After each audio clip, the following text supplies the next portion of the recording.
Good morning everyone. આજે હતી મારી મોર્નિંગ ડ્યુટી, એટલે સૌથી પહેલાં સવારે ઉઠીને મસ્ત મજાના વ્યૂ સાથે મેં પી લીધી ચા અને હું નીકળી ગઈ હતી હોસ્પિટલ જવા માટે. આજે પણ વેધર એટલું સરસ હતું કે એવું જ લાગતું હતું કે આજે તો વરસાદ આવશે, પણ વરસાદનું એક પણ ટીપું ના આવ્યું. હોસ્પિટલમાં કામકાજ પતાવીને હું પહોંચી ગઈ હતી ઘરે, અને ઘરે આવીને યાદ આવ્યું કે ગઈકાલનું મારું બેંકનું કામ તો પેન્ડિંગ જ છે, એટલે એ કામ કરવા માટે હું પાછી નીકળી ગઈ હતી. મારા ઘરથી બેંક થોડીક જ દૂર છે, પણ એની માટે કેટલી માથાકૂટ કરવાની. અને આ દુપટ્ટો બાંધવો એ તો મને જરાય નથી ગમતો, પણ ગરમી અને તાપ એટલો હતો કે બાંધવો પડ્યો, અને આ મને સૌથી કંટાળાજનક લાગે છે.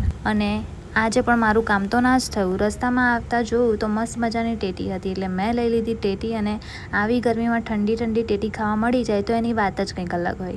ઘરે આવીને થોડો ઘણો આરામ કર્યો, અને મારો ટાઈમ થઈ ગયો હતો ક્લાસમાં જવા માટે, એટલે હું નીકળી ગઈ હતી રેડી થઈને પાછી ક્લાસ જવા માટે. ક્લાસથી ઘરે આવીને યાદ આવ્યું કે આવતીકાલે તો મારે બહાર જવાનું છે, પણ એની કોઈ જ તૈયારી મેં કરી ન હતી. અને મારી એટલી ગંદી આદત છે કે જ્યારે કંઈક જવાનું હોય ને ત્યારે હું આખો દિવસ રખડું, ફરું, મજા કરું, અને રાત્રે જ મને કામ યાદ આવે. એટલે હું લઈને બેસી ગઈ બેગ પેક કરવા માટે.